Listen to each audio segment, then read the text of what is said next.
بسم اللہ الرحمن الرحیم۔ السلام علیکم گائز، ابھی ہم اس ویڈیو لیکچر میں ڈسکس کرنے جا رہے ہیں اپنا 4th چیپٹر اور سٹارٹ کرنے لگے ہیں۔ اور چیپٹر جو ہے اس میں ہم نے ڈسکس کرنا ہے پاکستان کو اسلامی جمہوریہ بنانے کے اقدامات، یعنی پاکستان کو جب حاصل کر لیا گیا تو اس کے بعد یا پاکستان کے بعد پاکستان کو ایک جمہوری ملک بنانے کے لیے کون کون سے اقدامات جو ہیں وہ کیے گئے۔ جنوبی ایشیا کے مسلمانوں کی ایک طویل جدوجہد کے نتیجے میں پاکستان 14 اگست 1947 کو وجود میں آئی، ہم سب جانتے ہیں۔ اچھا جی، تو پاکستان جو ہے وہ 14 اگست 1947 کو جو ہے وہ دنیا کے نقشے پر ابھرا ایک اسلامی ملک کے طور پر۔ اب پاکستان بننے کے جو بیسک تھیم تھی، ہم کہتے ہیں کہ پاکستان بننے کا بیسک جو ہے نا وہ کیا تھا کہ پاکستان کو 2 قومی نظریے کے بنیاد پر حاصل کیا گیا، اور 2 قومی نظریہ جو ہے آپ کو پتہ ہے کہ وہ اسلامک نظریہ ہے۔ اسلام کے بغیر 2 قومی نظریہ جو ہے وہ مکمل نہیں ہو سکتا۔ تو پاکستان اور اسلام جو ہے ان کا آپس میں ہم کہہ سکتے ہیں کہ جی چولی دامن کا ساتھ ہے۔ اور قیام پاکستان کے بعد اس بات کی ضرورت تھی کہ جب ہم نے اپنی مسلمانوں نے جس مقصد کے لیے اس پاکستان کو حاصل کیا ہے، اب اس مقصد کو پورا کرنے کا وقت ہے۔ یعنی یہاں پہ ہم نے ایک اسلامی جو قوانین ہیں، اسلامی روایات ہیں، ثقافت ہے، اس کو ہم نے جو ہے وہ نافذ کرنا ہے۔ اس سلسلے میں کیا ہوتا ہے کہ مارچ 1949 میں پاکستان کی پہلی دستور ساز اسمبلی نے پہلا قدم اٹھایا۔ یہ دستور ساز ہم کہتے ہیں، دستور کہتے ہیں آئین کو یا قانون کو، یعنی قانون یا آئین بنانے کی پہلی اسمبلی جو ہے وہ اس نے کام کرنا شروع کیا، اور اسے ہم قرارداد مقاصد کا نام دیا گیا، جس کا مقصد کیا تھا کہ ملکی آئین کے بنیادی اصولوں کی وضاحت کرنا تھی۔ قرارداد مقاصد کے بعد پاکستان کو اسلامی جمہوریہ بنانے کے لیے بعد میں آنے والی حکومتوں نے کئی اقدامات کیے، جن کا ذکر ابھی ہم ڈسکس کرنے والے ہیں۔ پاکستان کے پہلے وزیر اعظم لیاقت علی خان نے پہلی دستور ساز اسمبلی میں قرارداد مقاصد پیش کی، جو 12 مارچ 1949 کو منظور ہوئی۔ اس کی منظوری سے پاکستان کو اسلامی جمہوریہ بنانے کے لیے راستہ جو ہے وہ متعین ہوا۔ یہ آپ سمجھ لیں کہ پاکستان بن رہا ہے 1947 میں، اور آئین جو ہے سامنے آ رہا ہے 1949 میں، یعنی کہ آئین بنانے میں ٹائم جو ہے وہ لگا، اور اس آئین جو بنا اس کی جو امپورٹنٹ یا مین پوائنٹس تھے، یا ہم کہتے ہیں جو اس کے نکات تھے وہ کیا تھے، وہ بھی ہم ڈسکس کرنے لگے ہیں، ٹھیک ہے۔ پہلا پوائنٹ دیکھ لیتے ہیں جی، اللہ تعالیٰ کی حاکمیت۔ تمام کائنات پر جو حاکمیت ہے یا اقتدار اعلیٰ کا مالک ہے وہ صرف اللہ تعالیٰ کی ذات ہے، اور یہ اختیار پاکستان کے مسلمانوں کو تفویض کرتا ہے، جو اسے مقدس امانت کے طور پر اللہ کی مقرر کردہ حدود کے مطابق استعمال کریں گے۔ یعنی کہ جو لوگ حکومت میں آئیں گے وہ اپنے آپ کو جو ہے وہ اللہ تعالیٰ کا نگران سمجھیں گے، وہ اللہ تعالیٰ کا جو انہوں نے ان کو یہ اختیارات دے دیے ہیں، ان کو اللہ تعالیٰ کی امانت سمجھتے ہوئے جو ہے وہ استعمال کریں گے، اور اپنے فرائض جو ہیں وہ سر انجام دیں گے۔ یہ نہیں کہ اپنے آپ کو ہی حاکم بن کے جو ہے وہ بیٹھ جائیں گے، سمجھ لیں گے اور اسی طرح سے کام کریں گے، ایسا نہیں ہے۔ اللہ تعالیٰ کی ذات کو جو ہے وہ اپنے اقتدار اعلیٰ جو ہے گا مالک سمجھتا ہے، اور جو بھی کام ہیں، جو بھی فرائض ہیں، وہ مقدس امانت کے کو سمجھتے ہوئے انہوں نے جو ہے وہ کام کرنا ہے۔ اسلامی اصولوں کی پابندی۔ اسلامی ریاست اپنے اختیارات کا استعمال عوام کے منتخب نمائندوں کے ذریعے کرے گی۔ جمہوریت، آزادی، مساوات، رواداری اور معاشرتی انصاف کے اسلامی اصولوں کو ملک میں نافذ کیا جائے گا۔ یعنی کہ جو بھی اسلامی ریاست بنے گی وہ اپنے جو بھی ان کے اختیارات ہوں گے ان کو استعمال کرنے کے لیے اس نے ان لوگوں کو جو ہے نا آگے لے کر آنا ہے جن کو عوام نے منتخب کیا ہوگا۔ یعنی جب الیکشن ہوتے ہیں، اور الیکشن کے بعد جو لوگ جیت جاتے ہیں وہ ہمارے منتخب نمائندے ہوتے ہیں۔ اب ان نمائندوں کی مدد سے جو ہے ہم نے وہ اسلامی قوانین جو ہیں ان کو نافذ کروانا ہے اور لوگوں کے وہ اس پہ جو ہے نا وہ عمل درآمد کروانا ہے۔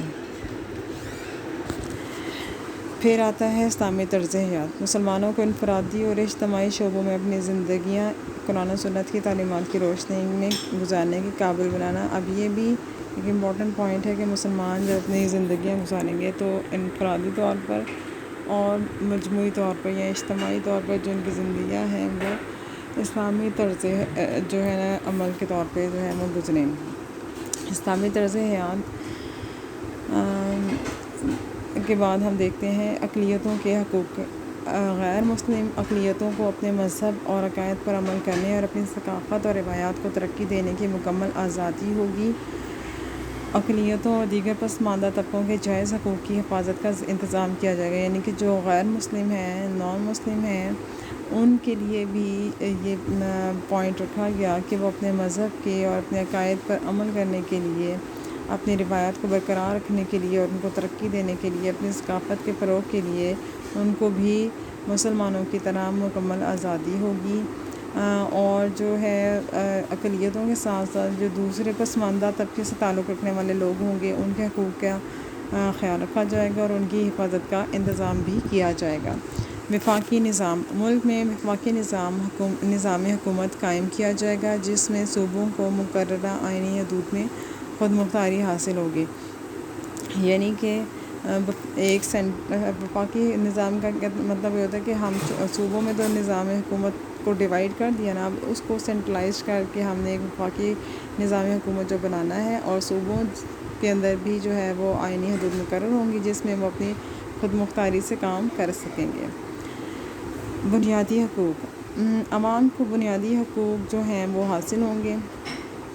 اس کے علاوہ مزید برآں فکر و اظہار اور عقیدے و عبادات کے علاوہ تنظیم سازی کی بھی آزادی حاصل ہوگی، یعنی کہ جو عوام ہیں وہ اپنے آپ ان کو بنیادی حقوق جو ہیں جیسے کھانا پینا، روزگار، اچھی طرز زندگی، ان سب کے ان کو بنیادی حقوق حاصل ہوں گی۔ اس کے علاوہ ان کو سوچنے سمجھنے کی بھی آزادی ہوگی اور اپنے عقیدے اور عبادت کے علاوہ اگر وہ منظم ہو کے کوئی کام کرنا چاہتے ہیں تو اس کی بھی ان کو آزادی حاصل ہوگی۔ آزاد عدلیہ۔ عدلیہ اپنے کاموں میں بالکل آزاد ہوگی اور کسی سیاسی اور سماجی دباؤ کے بغیر وہ جو ہے کام کرے گی۔ قرارداد مقاصد کی اہمیت۔ غرض یہ جو ہے نا قرارداد مقاصد کی اہمیت، یہ شارٹ کوسچن ہے، اس کو آپ نے پھر اس کے ساتھ لکھ دینا ہے کہ شارٹ کوسچن کے طور پہ بھی آپ نے اس کو یاد کرنا ہے۔ لانگ کوسچن تو ہے ہی لیکن اس میں قرارداد مقاصد کی اہمیت جو ہے یہ شارٹ کوسچن آ جاتا ہے۔ قرارداد مقاصد کا منظور ہونا آزادی کے بعد پہلا بڑا قدم تھا جس کو پہلی دستور ساز اسمبلی نے سر انجام دیا۔ اس کی منظوری سے جنوبی ایشیا کے مسلمانوں کو قیام پاکستان کا مقصد حاصل ہو گیا۔ قرارداد مقاصد کو پاکستان کی دستور سازی کی تاریخ میں میگنا کارٹا کی حیثیت حاصل ہو گئی۔ اس کو پاکستان کے تینوں دساتیر میں دیپاچہ کے طور پر شامل کیا گیا اور اس کے متعین کیے ہوئے اسلامی اصولوں کو تمام دساتیر میں اپنایا گیا، یعنی کہ اس کو بہت امپورٹنٹ حیثیت حاصل ہوگی کہ جو بھی اس کے بعد کام کیا گیا، جو بھی نئے دستاویز بنائے گی اس میں جو ہے اس کو پہلا جو دستور تھا، آئین تھا، اس کو ایک پوائنٹس لازمی شامل کیا گیا۔ قرارداد مقاصد کی منظوری سے مسلمانوں کے نمائندوں نے جمہوریت کے سنہری اصولوں کو اپنایا۔ اسلامی ریاست کو جغرافیائی، نسلی اور قومی حدود سے بلند کرتے ہوئے انسانی بنیادوں پر تعمیر کرنے کا عزم بھی کیا گیا، یعنی کہ جو بھی مسلمانوں کے جو نمائندے ہوں گے وہ اس جمہوریت کے سنہری اصولوں کو اپنائیں گے اور جتنی بھی ہوگا انسانی ترقی جو ہے اس کے اوپر کام کیا جائے گا۔ پھر آتا ہے بنیادی اصولوں کی کمیٹی۔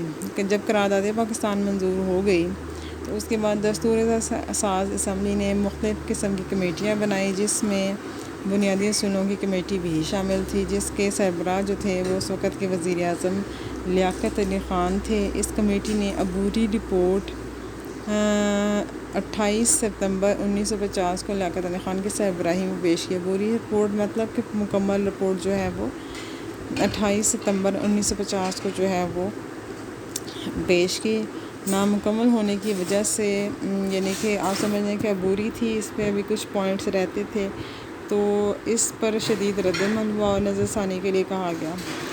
چنانچہ دوسری رپورٹ آئی اور وہ 22 ستمبر 1952 کو خواجہ ناظم الدین کی سربراہی میں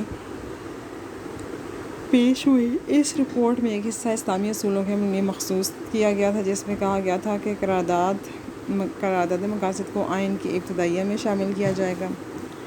پاک مسلمانوں کو انفرادی یا اجتماعی طور پر قرآن و سنت کی تعلیمات کے مطابق زندگی گزارنے کے مواقع دیے جائیں گے۔ شراب، جوئے اور سود کو غیر قانونی قرار دیا جائے گا۔ موجودہ قوانین کو اسلامی اصولوں کے مطابق ڈھالا جائے گا۔ ملکی معاشی پالیسی ایسی بنائی جائے جس میں چند ہاتھوں میں دولت کے ارتکاز کو روکا جائے اور ملک کو خوشحالی کی راہ پر گامزن کیا جائے۔ موجودہ قوانین کو اسلامی اصولوں کے مطابق ڈھالا جائے۔ ملکی معاشی پالیسی ایسی بنائی جائے جس میں چند ہاتھوں میں دولت کے ارتکاز کو روکا جائے اور ملک کو خوشحالی کی راہ پر گامزن کیا جائے۔ کسانوں اور مزدوروں کو مناسب حقوق دیے جائیں۔ قرآن و سنت کے خلاف کوئی قانون نہ بنایا جائے اور سپریم کورٹ کو اختیار دیا جائے کہ وہ فیصلہ کرے کہ کون سا قانون قرآن و سنت کے خلاف ہے۔ نیکی کا حکم دینے اور بدی کو روکنے کے لیے ایک ادارہ جو ہے وہ قائم کیا جائے۔ اچھا، اب گرلس یہ جو ٹاپک ہمارا ہے یہ آپ کا لانگ کوشچن ہے اور اس میں قرارداد مقاصد کی اہمیت جو ہے وہ شارٹ کوشچن بھی آ سکتا ہے۔